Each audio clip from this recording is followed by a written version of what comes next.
So hello केटाहरु, जसले पनि tournament join गरेको तिनीहरूलाई चाहिँ अब रुल चाहिँ एकदम थाहा हुनुपर्छ है त। तिमीहरूले अब मैले एउटा रुल बनाएर राखेको छु, म तिमीहरूलाई यो पढेर सुनाइदिन्छु या अथवा यहाँनिर स्क्रिनमा पनि म राखिदिन्छु है त। यो रुल तिमीहरूले स्क्रिनसट गरेर पढ्न सक्छौ अथवा ग्रुपमा नि पोस्ट हुन्छ है त।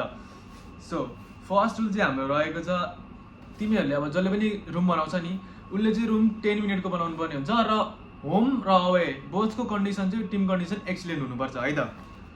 अनि डिस्कनेक्ट, अब डिस्कनेक्ट तिमीहरूको हुन्छ नि, अब कोहीले अब म्याच हारेपछि आधी भागेर जाने अनि फेरि रिम्याच गरौँ भने त्यस्तो चल्दैन है त। तिमीहरूको हाफ टाइमभन्दा अगाडि डिस्कनेक्ट भयो नेट भने तिमीहरूको स्कोर जति छ त्यही स्कोर लाइनबाट फेरि म्याच रिस्टार्ट हुन्छ। तर यदि हाफ टाइमभन्दा पछाडि सेकेन्ड हाफमा तिमीहरूको डिस्कनेक्ट भएको छ भने अपोनेन्टले अटोमेटिकली गेम जित्छ है त। अनि अर्को रुल म्याच सेड्युल है त। यो चाहिँ म्याच सेड्युल अब तिमीहरू दुईजना अपोनेन्ट को हुन्छ त तिमीहरूले टाइसी थाहा भइहाल्छ र त्यो टाइसीमा तिमीहरूको अपोनेन्ट जो छ उसलाई चाहिँ मेसेज गरेर तिमीहरू कुरा गरेर अब कुन टाइममा चाहिँ दुवैजनाको फ्री हुने टाइम हुन्छ त्यो टाइम चाहिँ एकदम मेन्सन गरेर तिमीहरू दुईजना कुरा गरेर त्यो टाइममा चाहिँ दुवैजना अनलाइन आएर गेम खेल्नुपर्ने छ है त।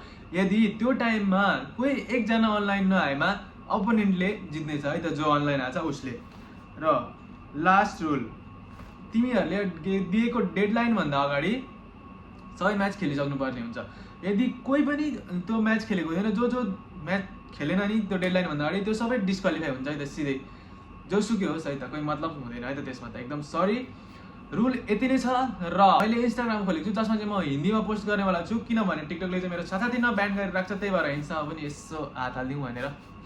एकदमै इम्पोर्टेन्ट रुल चाहिँ मैले भुलेछु, के भन्दाखेरि चाहिँ तिमीहरूले चाहिँ आफ्नो रिजल्ट हुन्छ नि जुन गेम खेलिसकेपछि आएको रिजल्ट, त्यो चाहिँ यो ग्रुपमा पोस्ट गरेर मलाई मेन्सन गरेर र कुन ग्रुपको हो र स्कोरको फोटो है त, अनि को हो त्यो नाम, आफ्नो नाम र अपोनेन्टको नाम मेन्सन गरेर यो ग्रुपमा पोस्ट गर। सब्सक्राइब।